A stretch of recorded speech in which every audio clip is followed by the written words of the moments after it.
Aujourd'hui, c'est Otaku Sataka, no Pan Deka. I don't want you to expect upskirt glimpse in the movie, cause she's the fragile beauty.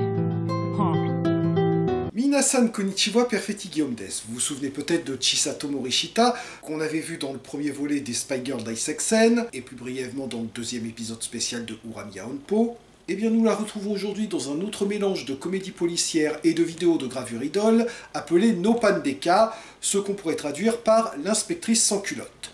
Et je vous arrête tout de suite, il ne s'agit pas d'un film racontant des enquêtes policières durant la Révolution française. Ce qui est dommage d'ailleurs, parce que ça aurait été un concept plutôt cool.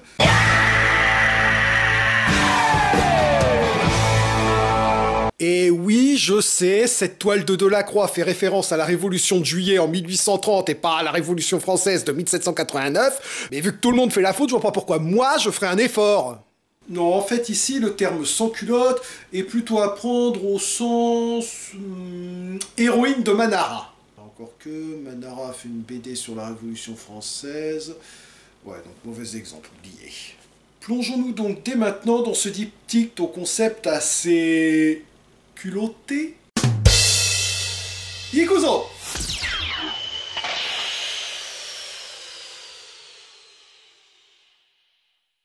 Le film s'ouvre donc sur Chisato Morishita jouant le rôle de Chisato Morishita. Non mais ils ont raison, hein, pourquoi se casser la nénette à essayer de trouver un nom pour son personnage quand il suffit de lui donner le même que celui de l'acteur qui l'incarne?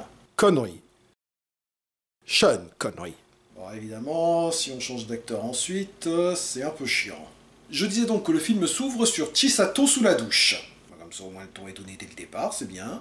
Et son père se fait tuer par un cambrioleur parce qu'elle est arrivée trop tard pour le sauver, ayant perdu trop de temps à essayer de retrouver sa culotte en sortant de la douche. Oui, nous venons de voir les origines du personnage, là. Donc, le jeune Bruce Wayne, il voit ses parents se faire tuer sous ses yeux. Des années plus tard, il se déguise en chauve-souris pour combattre le crime. Peter Parker, son oncle se fait tuer par un cambrioleur qu'il avait refusé quelques jours plus tôt d'arrêter. Et il devient justicier dont la philosophie est qu'un grand pouvoir implique de grandes responsabilités. Le père de Chisato Morishita se fait tuer, et elle devient une inspectrice de police qui refuse de porter des culottes.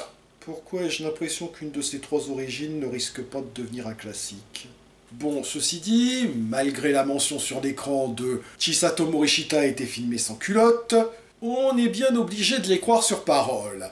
Et c'est pourtant pas faute d'essayer de vérifier pour les personnages du film.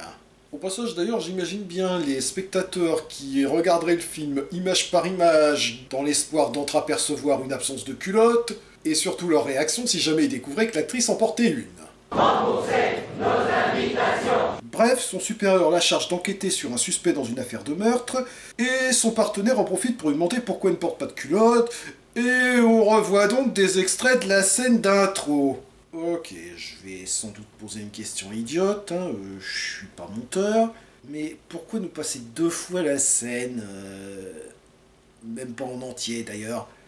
C'était pas plus simple de commencer par la scène au commissariat, et ensuite, quand il lui demande pourquoi on l'appelle sans culotte, hop, on casse le flashback? Narrativement, c'était plus pertinent, on est d'accord. Parce que là, c'est comme si le Batman de Tim Burton avait débuté par le meurtre des parents Wayne, qu'on nous aurait repassé ensuite quand il reconnaît leur meurtrier. Il y a double emploi, là. Ils suivent donc le suspect dans un club de gym, où Chisato... Oh, elle a emprunté la chemise à qui? À Mireille Dark dans le grand blond? Ok, alors pour la culotte, on a un doute, mais pour le soutien-gorge, c'est sûr qu'elle en porte pas. Le meurtrier étant censé avoir un tatouage caractéristique, Chisato essaye donc de vérifier que c'est bien leur homme, de la façon la moins discrète possible. Pendant que son partenaire, fantasme sur elle au ralenti avec une musique sexy.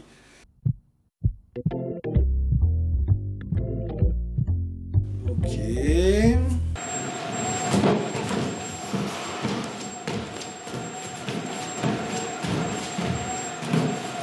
Mesdames, messieurs, la reine de la filature. Chez les Kujat. Ils le suivent ensuite dans un bar où Chisato joue les barmaid, et où son partenaire fantasme à nouveau sur elle au ralenti avec une musique sexy. Et cette fois, Chisato arrive à voir le tatouage du type et réalise que c'est le même que celui de l'assassin de son père. Tiens, c'est marrant ça. Chisato avait joué dans le 2e épisode spécial d'Uramiya Honpo, et dans le dernier épisode de la saison 2, la journaliste reconnaissait le responsable de la mort de sa mère à son tatouage. Coincidence, we think not. Ils sont donc chargés de l'appréhender, mais comme son partenaire est un gros nul, ce qui aboutit à une course-poursuite, et donc, fort logiquement, à Chisato Morishita qui court au ralenti sur une musique sexy.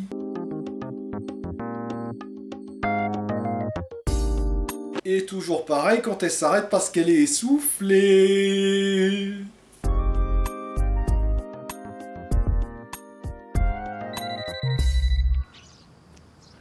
Nani? Oui, c'est pour te dire de te manier un peu parce qu'on a un film à finir là. Il rattrape donc le suspect, le partenaire ne peut plus suivre parce qu'il a une crampe, d'où bagarre. Ciel, je suis baffé. Et devinez quelle musique ils ont choisi pour illustrer cette scène d'action et de tension?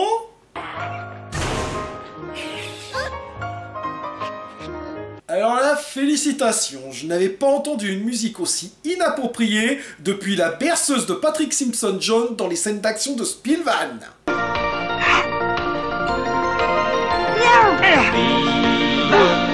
Défenseur de la terre,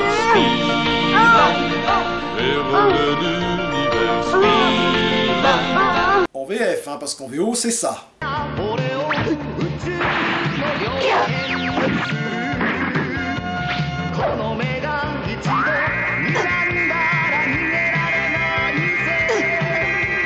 Mais qu'est-ce que les spectateurs français leur avaient fait à la fin? Ah, bah, à défaut du spectateur, son partenaire a eu la confirmation visuelle qu'elle ne porte effectivement pas de culotte. Même chose pour le suspect. Et le premier épisode se termine donc par l'arrestation du meurtrier du père de Chisato, qui peut du coup recommencer à porter des culottes. Oui, la première partie est déjà finie, j'y reviendrai après la deuxième.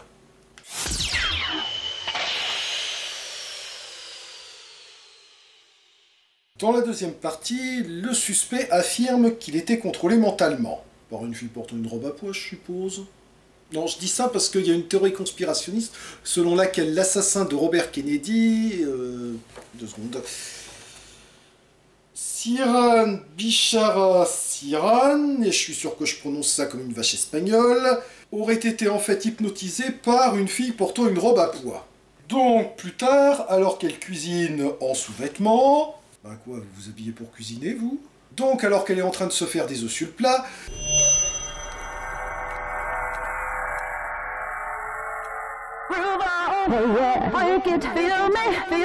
Chisato est soudain victime d'hallucinations érotiques provoquées par ce type. Puis alors qu'elle fait ses courses...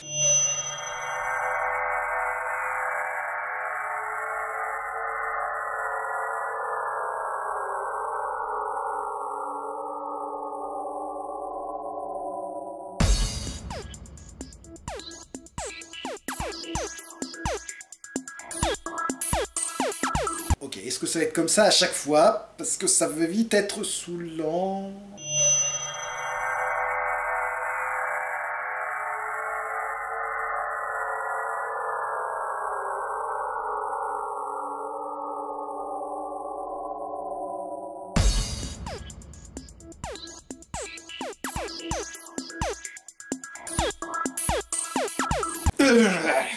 Finalement, son chef lui annonce avoir identifié le type qui, selon l'assassin de son père, l'aurait contrôlé mentalement pour qu'il assassine son père, parce qu'on est brusquement passé de Starsky Hutch à X-Files. Elle reconnaît le type qu'elle a croisé juste avant que ses hallucinations commencent, et réalisant que ça veut dire que le véritable assassin de son père court toujours, elle rend sa plaque, je veux dire sa culotte, et part l'arrêter en compagnie de son partenaire, mesdames, messieurs, les rois de la planque discrète.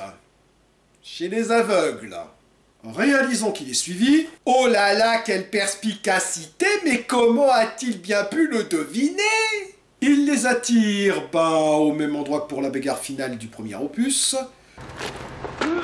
Surprise, motherfucker!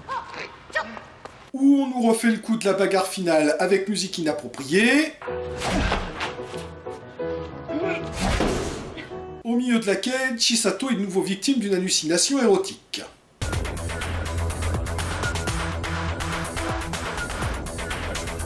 Mais elle est réveillée par son partenaire qui l'encourage culotte à la main. Mais qu'est-ce que je peux dire comme connerie dans mes vidéos, moi? Encore que là, c'est le film qui a commencé. Et elle neutralise son adversaire exactement comme celui du 1. Non, vraiment, même la mise en scène est exactement la même. Heureusement que Satmu et son adversaire sont différents, parce que sinon j'aurais cru un stock shot. Votre slip, mademoiselle. Ouf, plus besoin. Et le diptyque se termine par un freeze frame sur une culotte qui tombe. Classe. Korede Owarida. Bon, donc, vous avez vu, ça va quand même assez vite à voir alors qu'il y a 2 épisodes. Ben, c'est parce que ces 2 épisodes, en fait, sont vraiment pas très longs. Car même si l'arrière des DVD mentionne des durées de 58 et 55 minutes, en réalité, les 2 films ne durent que 17 minutes et des brouettes chacun. Le reste, c'est du making-of et un montage des séquences sexy. Il y a double emploi, là. D'où la nette impression de ne pas en avoir pour notre argent. Surtout que dans ces 17 minutes, il y a énormément de scènes sexy au ralenti durant lesquelles le scénario se met en pause. Pour le reste, il faut reconnaître que, malgré un concept de départ assez polisson, le film réussit à ne jamais être vulgaire et obscène, se contentant d'un humour assez potache. Mais il faut aussi reconnaître que le changement de style du 2e épisode, où on passe sans transition d'une intrigue policière à du fantastique avec un mutant qui contrôle l'esprit des gens, fait quand même assez bizarre. C'est comme si au milieu d'une enquête de Colombo, on voyait débarquer des vrais vampires et l'extraterrestre de Roswell. Des vampires et l'extraterrestre de Roswell? Ah bah quand je vais raconter ça à ma femme, bah elle va me faire interner. Ou si son enquête était résolue grâce à un dromadaire fuchsia jouant de l'accordéon. Et donc, à moins que vous ne soyez fan ultra complétiste de Chisato Morishita, ce diptyque est tout à fait dispensable. Merci d'avoir regardé cette vidéo. Si elle vous a plu, n'hésitez pas à la partager, à la pouce vérisée et éventuellement à soutenir la chaîne par un don sur mon compte Tipeee ou gratuitement en visionnant des vidéos grâce à leur fonction Clippy. Et je vous rappelle que vous pouvez retrouver mes critiques de séries sur Tokuona et mes critiques de bande dessinée sur Casse Critique où je parle de Divine de Kamome Shirahama, l'histoire de l'amitié souvent orageuse entre une ange et une démone. Jane! あなたのよささやいたお前は儚い人